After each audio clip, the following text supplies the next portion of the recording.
Chers téléspectateurs, ravis de vous retrouver dans cette nouvelle édition. Bonsoir et bienvenue. À la une de l'actualité, la ministre de la Communication et de la Culture malagasy, Mara Voulamirante Dona, a adressé hier une lettre officielle au directeur de publication du journal La Gazette des Comores suite à un article publié le vendredi 25 octobre dernier sur l'affaire des lingots d'or saisis aux Comores en 2021.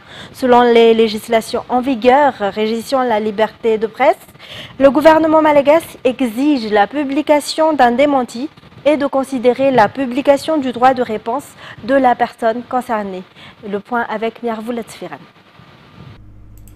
L'article publié le 25 octobre dernier en page 3 de la Gazette des Comores est une allégation dénuée de fondement et relève d'une affirmation gratuite selon cette lettre officielle de la ministre de la Communication et de la Culture malagasy, Mara Voulamirante Dona, adressée au directeur de publication de ce quotidien comorien. Cet article relate l'affaire de trafic de lingots d'or en provenance de Madagascar en 2021. Il s'agit en effet d'une allégation du fait que 3 individus de nationalité malgache et comorienne ont déjà été arrêtés puis condamnés par les autorités comoriennes dans le cadre de cette affaire. De plus, la personne citée dans l'article n'a connu aucune démêlée avec la justice, tant malagasy que comorienne. De telles affirmations, reposant sur des spéculations, non seulement induisent l'opinion publique en erreur, mais portent également atteinte à l'honneur et à la réputation des personnes mentionnées, notamment le président de la République de Madagascar et sa famille, ainsi que les autorités malagasy. Ainsi, la partie malagasy, par le biais de la ministre en charge de la communication, exige de ce journal comorien une rectification formelle de ce point précis de l'article du vendredi 25 octobre 2024, notamment un démenti dans les meilleurs délais selon les législations en vigueur, et de considérer la publication du droit de réponse de la victime, et ce sans préjudice des droits de la personne concernée, de recourir à toute voie de réparation qu'elle jugerait opportune. Est-il nécessaire de rappeler que cet article porte atteinte à l'honneur du président de la République en tant que chef d'État, ainsi qu'à celui de sa famille?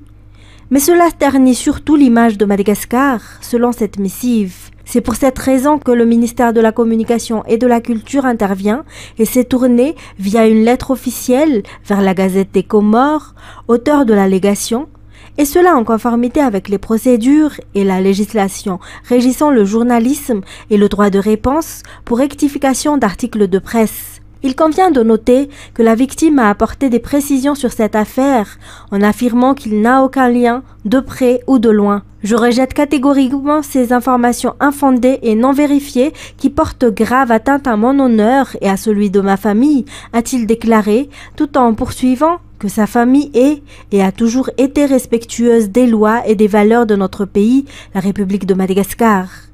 Il rejette en bloc ces accusations diffamatoires qui sont véhiculées et politisées par l'opposition pour discréditer le régime actuel. En économie, un bateau-vie représente environ 30% des exportations de Madagascar. Cependant, la production de nickel et de cobalt a été interrompue pendant plus d'un mois en raison de la défaillance d'une partie du pipeline transportant les minerais entre Muramang et Tuamasin. Face à cette situation, le ministre des Mines s'est rendu sur place samedi dernier pour apporter son soutien à la reprise des activités. Les détails. Cela fait plus d'un mois que la production de nickel et de cobalt à un bateau-vie est à l'arrêt.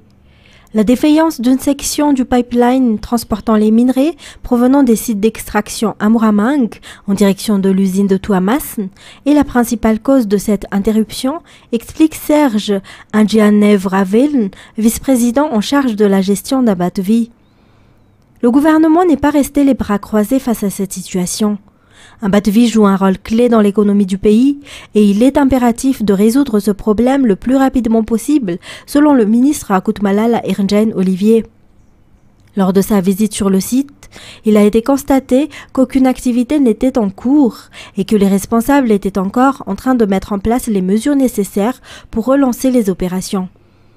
Une fois les réparations terminées, les tests ont été lancés.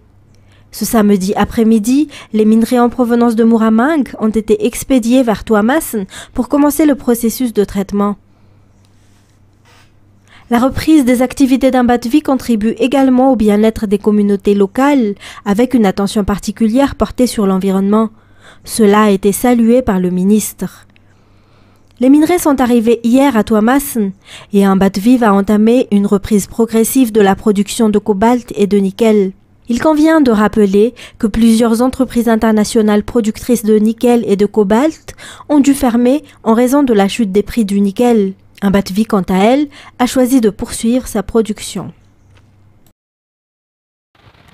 Le secteur bancaire malgache est un pilier essentiel à l'économie nationale.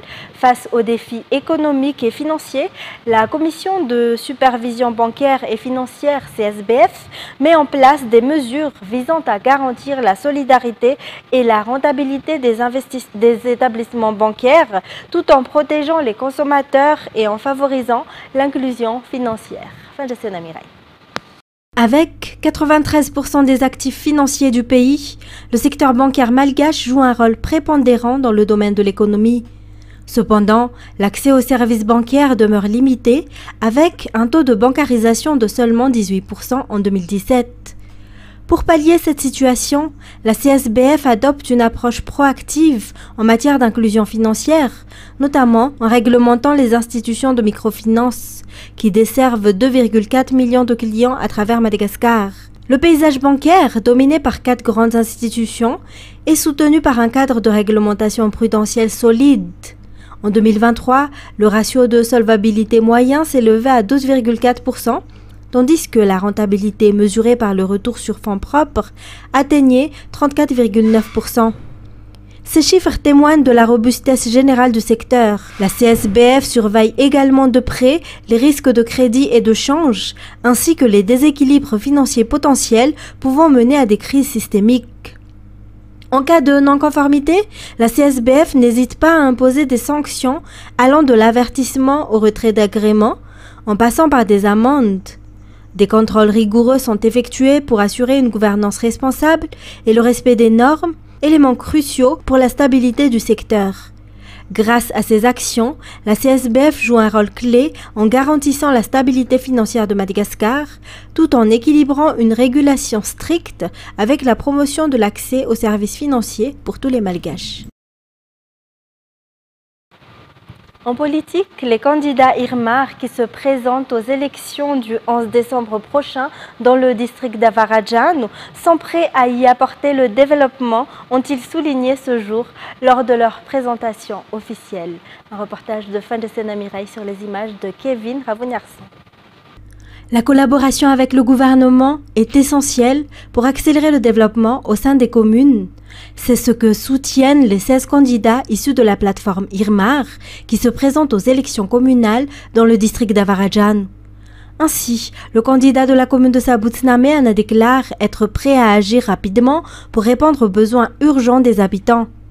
Les actions sociales seront notre priorité, a-t-il souligné. Les candidats du district d'Avaradjan ont officiellement été présentés par le secrétaire national du TGV et le député élu dans cette circonscription ce jour à Soavnimirn.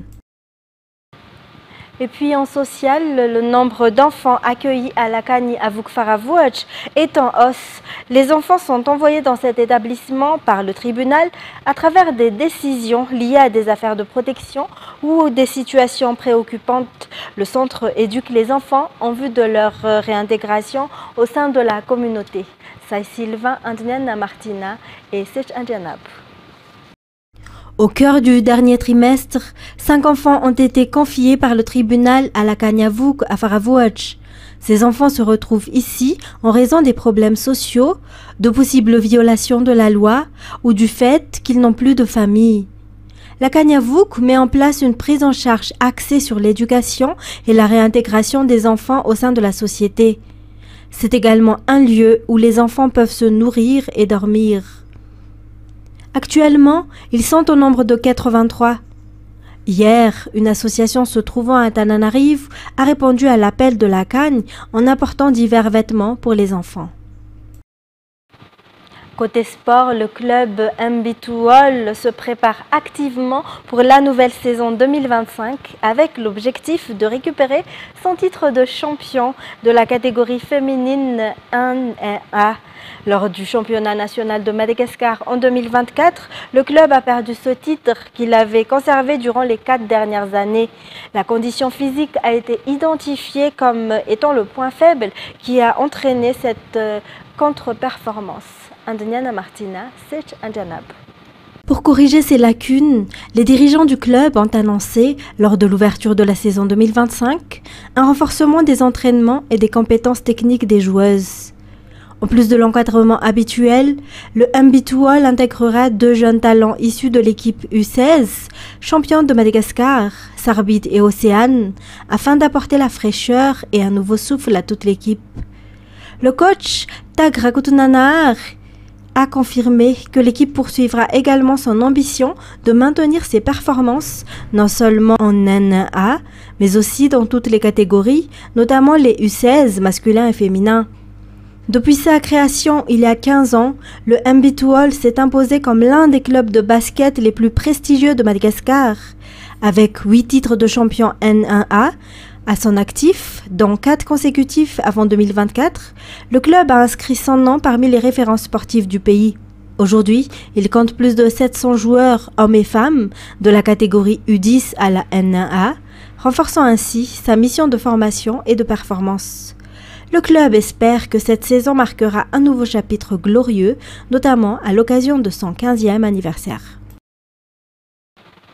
Dans les actualités internationales, dans la bande de Gaza, à Beit Lahiya, une frappe israélienne nocturne a causé la mort de plusieurs dizaines de personnes dans cette commune du nord du territoire palestinien. France 24. Depuis les ruines de cet immeuble, un corps est descendu dans ce drap avant d'être déposé aux côtés d'autres victimes. Cette nuit, c'est une frappe israélienne qui a visé ce bâtiment de Beit Lahiya, dans le nord de la bande de Gaza. Sous les décombres, des corps sont encore ensevelis. Il y a des dizaines de martyrs, des dizaines de déplacés vivaient dans le bâtiment. Il a été bombardé sans avertissement préalable. Plusieurs blessés qui ont ensuite été amenés non loin de là à l'hôpital Kamal Adwan, où de nombreux patients s'y entassent, mais ne peuvent recevoir que des soins de première urgence. Car le centre hospitalier a lui aussi été pris pour cible par l'armée israélienne la semaine dernière. Tout ce que nous avons construit, ils l'ont réduit en cendres. Hier, l'armée israélienne a publié cette vidéo montrant des soldats opérant à l'extérieur du bâtiment, puis entrant dans l'hôpital. Selon Tsahal, de nombreux terroristes se cachaient à l'intérieur. Une centaine de personnes a été arrêtée. En Géorgie, le scrutin est contesté suite aux élections législatives. L'opposition pro-européenne dénonce une ingérence russe et des milliers de manifestants se sont rassemblés dans les rues de Tbilissi. France 24. Une marée humaine au pied du Parlement géorgien. Plus de 20 000 manifestants pro-européens réunis lundi soir à Tbilissi, la capitale. Un rassemblement formé après l'appel de la présidente du pays et des principaux partis d'opposition. Ils dénoncent des fraudes lors des élections législatives remportées samedi par Rêve géorgien, le parti au pouvoir accusé d'être pro-russe. Votre vote a été volé et ils ont essayé aussi de voler votre avenir. Mais personne n'a le droit de faire cela et vous ne le permettrez pas. Une ingérence présumée du Kremlin qui vaut au gouvernement géorgien une pluie de critiques. Depuis plusieurs mois, ses opposants lui reprochent ses dérives autoritaires qui feraient les affaires de Moscou. C'est notre dernier espoir de sauver la démocratie dans ce pays. Nos élections ont été truquées et si nous ne réussissons pas ce combat, notre pays sera livré à la Russie. Le gouvernement est aussi suspecté d'éloigner la Géorgie, une ancienne république soviétique, d'une possible adhésion à l'Union européenne et l'OTAN. Nous sommes ici pour dire haut et fort que la Géorgie est un pays très européen et que notre avenir est dans l'Union européenne. En protestation, certains partis d'opposition ont décidé de renoncer à leur mandat parlementaire. Pas question pour eux de donner de légitimité au scrutin. Ils réclament de nouvelles élections. nous n'engagerons aucun dialogue. Les seules négociations possibles porteront sur la tenue de nouvelles élections qui devront être organisées par une administration internationale. De son côté, Rêve géorgien et la Russie balaient toutes les accusations d'ingérence et de fraude. Le gouvernement assure que sa principale priorité reste l'adhésion européenne et une reprise des relations avec Bruxelles. Pour terminer, en visite au Maroc, le président français s'est exprimé devant le Parlement marocain. Nous allons écrire un livre ensemble, a notamment déclaré Emmanuel Macron. France 24. Bruno a été très complet, il a abordé les nombreux points. Ce que je peux vous dire, c'est qu'ici, au Parlement marocain, il y a eu énormément d'applaudissements des membres du Parlement debout lorsqu'Emmanuel Macron a abordé la question du Sahara occidental en réaffirmant les propos qu'il avait tenus dans une lettre écrite au souverain, à Sa Majesté Mohamed VI, que le Sahara occidental devait rester dans la souveraineté marocaine et que seul le plan d'autonomie du Maroc permettait de trouver une solution politique et négociée à ce dossier épineux, on va dire, entre notamment, il ne faut pas se le cacher, l'Algérie et le Maroc, le Sahara occidental qui crée des tensions, mais Emmanuel Macron a aussi ajouté que cela n'exclut aucun pays. La position de la France, Emmanuel Macron, qui a aussi dit, et ça c'est intéressant, parce qu'il y a un volet économique à cette visite d'État de 3 jours, eh bien que les entreprises françaises allaient accompagner ces efforts de développement au Sahara occidental, aider les populations là-bas. Et puis il y a cette expression qui est revenue plusieurs fois dans la bouche du chef de l'État français, d'Emmanuel Macron. Nous allons écrire un livre ensemble. Il se projette très clairement vers le futur avec Mohamed VI, le souverain du Maroc, qui est bien sûr sur la même longueur d'onde au sujet de ce livre nouveau qu'ils vont écrire ensemble.